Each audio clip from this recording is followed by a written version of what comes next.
अरे राम राम, आपको मालूम नहीं संध्या के समय है।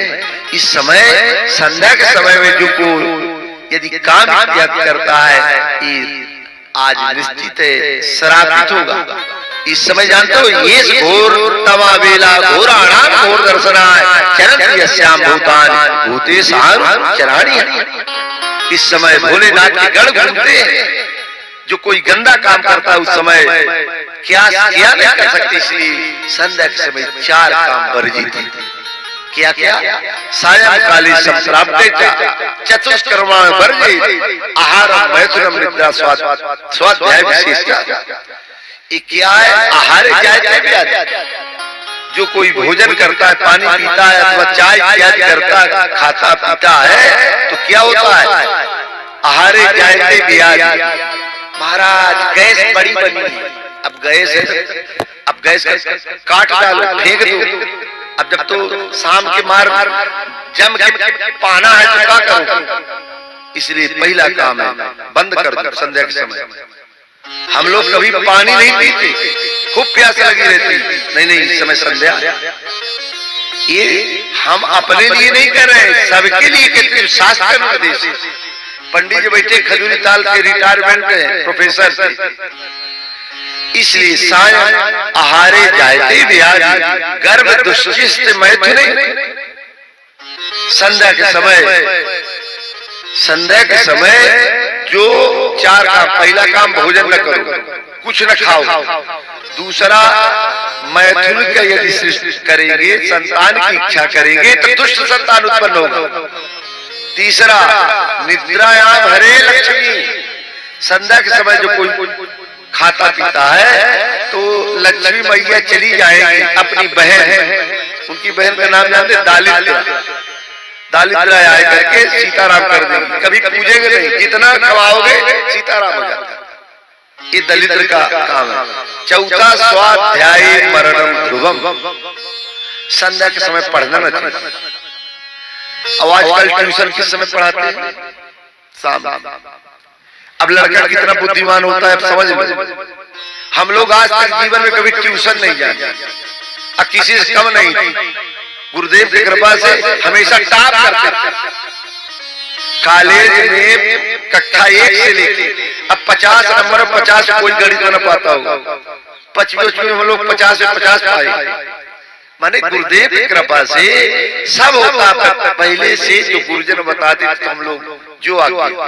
अब आप क्या वो बाबा आया साधु आया वो कहते रहे, यही हम लोगों की दिक्कत हो जाती है। गुरुजन के विश्वास मानना चाहिए। जो भजन करता है, देखो 3 संध्या होती है, तब 3 संध्या नहीं तो 2 संध्या तो मान लो। जो लोग उत्तमा तारको पेता मध्यमा लुप्त तारकाय अधमा सूर सहिता प्रातः संध्या त्रिधाय सहिता। उत्तम संध्या क्या है? मैया सो तो नहीं, सीताराम थोड़ा धीरे धीरे ले। और समाधि नहीं लेना तो अंगुली से ले। सीताराम सीताराम सीताराम जल्दी जल्दी सीताराम सीताराम सीताराम, नींद न लाए। उत्तम भजन क्या है? उत्तम भजन है प्रातः काल का। सुन रहे हो गुरु भी? उत्तमा तारको पेता। जब तारागण उदित रहे उस समय नहाय के भजन में बैठ जाओ। जब भगवत प्राप्त हो जाएगी पर अब हम लोग कई बजे उठते हैं नहाए के? जब अरे गांव में तो 10-11 बजे नहाएंगे। कह दो माला सरकार रहे, अब तैया मैया जितना है सब माला में रहेगा। इसलिए छोड़ करके पहला नियम करो उत्तमा। जब तारागण उदित रहा यानी 3-4 बजे समथिंग बैठ जाओ। कहाँ गए संतो जी? सुन रहे कि नहीं? भाग गए हो तो सुने। ये हम बता रहे हैं उत्तमा तारको पीता मध्यमा लुप्त तारक। मध्यम संध्या क्या है? मध्यम भजन क्या है? तारागण विलुप्त हो जाए, सूर्य भगवान न निकले पावे, उसके पहले नहाए भजन में बैठ जाए। ठीक है प्रभु जी। तीसरा अधम संध्या, जिसको निकृष्ट संध्या कहते हैं। सूर्य भगवान निकल जाए अब फिर बोल दो अभी माला सरकार है, माला।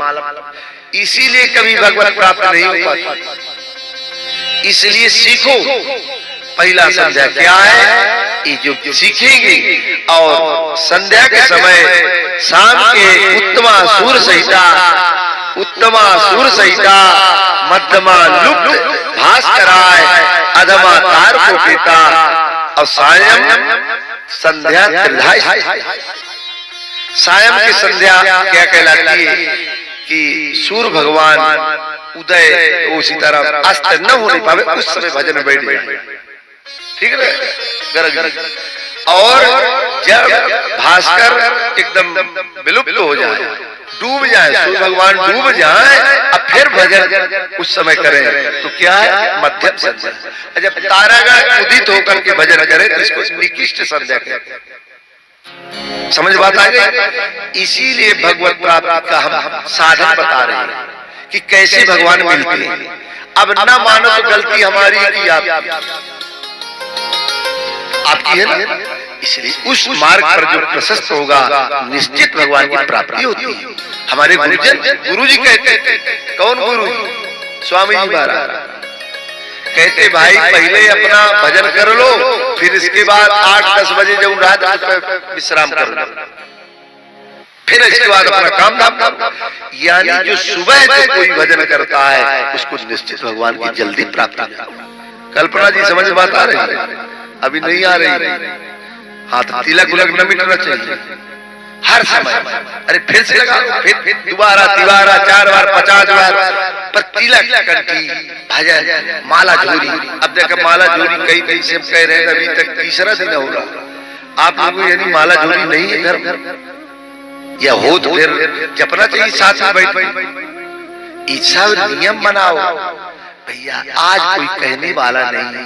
यदि हम आपको डरे तो कहें चाट करता है आपको करने लगे, आप बुलाए नहीं बुलाए तो हम आपको कायदे से लाइन में लगा दे, ये हमारा कर्तव्य।